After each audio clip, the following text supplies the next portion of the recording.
Hello friends, இன்றைக்கி நம்ம சம்பா ரவையில் உப்புமா செய்ய போகிறோம். வாங்க அது எப்படி செய்யுதுன்னு பார்க்கலாம். அதுக்கு தேவையான பொருட்கள்: சம்பா ரவை 200 கிராம், அதை நான் வறுத்து வச்சுருக்கிறேன்.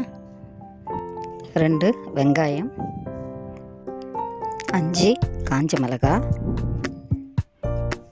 2 பச்சை மிளகாய், கொஞ்சம் கருவேப்பிலை,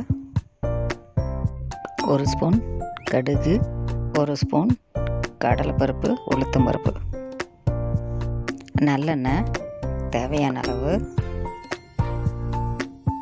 நெய் 1 டேபிள் ஸ்பூன், தேவையான அளவு உப்பு, 2 டம்ளர் தண்ணி.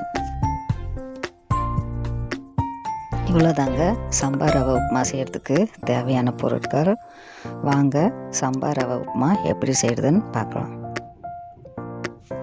இப்போது ஸ்டவ் ஆன் பண்ணிக்கலாம். ஒரு குக்கரை வச்சுக்கலாம். குக்கரில் நெய், நல்லெண்ணெய் சேர்த்துக்கலாம். எண்ணெய் சூடான பிறகு கடுகு போட்டு தாளிச்சிக்கலாம். கடுகு பொரிஞ்ச பிறகு காஞ்ச மிளகாய், கடலைப்பருப்பு, உளுத்தப்பருப்பு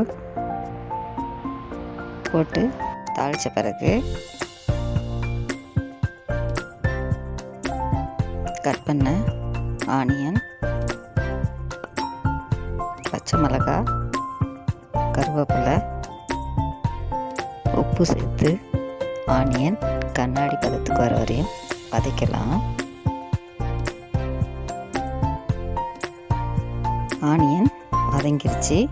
நம்ம அளந்து வச்ச தண்ணியை சேர்த்துக்கலாம். சேர்த்து கொதிக்க விடலாம். கொதி வந்த பிறகு ஸ்டவ்வை சிம்மில் வச்சுட்டு வறுத்த ரவையை சேர்த்து கிளறி விட்டு ஒரு மூடி போட்டு மூடி வேக வைக்கலாம். இப்போது டேஸ்டியான சம்பா ரவை உப்புமா ரெடி ஆயிடுச்சு. மார்னிங் பிரேக்ஃபாஸ்ட்டுக்கு சூடாக செஞ்சு கொடுங்க. சும்மா பிரமாதமாக இருக்கும். உங்களுக்கு இந்த வீடியோ பிடிச்சுன்னா லைக் பண்ணுங்கள், ஷேர் பண்ணுங்கள், சப்ஸ்கிரைப் பண்ணுங்கள். பாய்.